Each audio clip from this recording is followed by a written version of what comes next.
evakuasi ini Pak?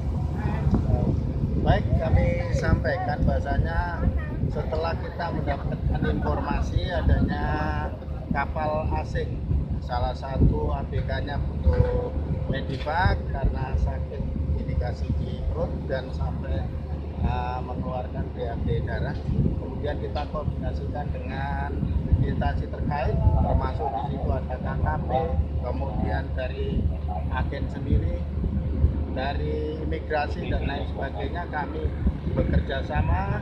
Pada jam 08.15 kami meluncur dengan KN Krishna menuju tempat yang sudah disepakati antara kapten kapal Krishna dengan kapten kapal dari Talisman. Jadi pada jam 09.00 kami berhasil sandar di kapal tersebut. Setelah melakukan pemeriksaan yang dilakukan oleh karantina, baru kita evakuasi menuju ke kapal Krishna.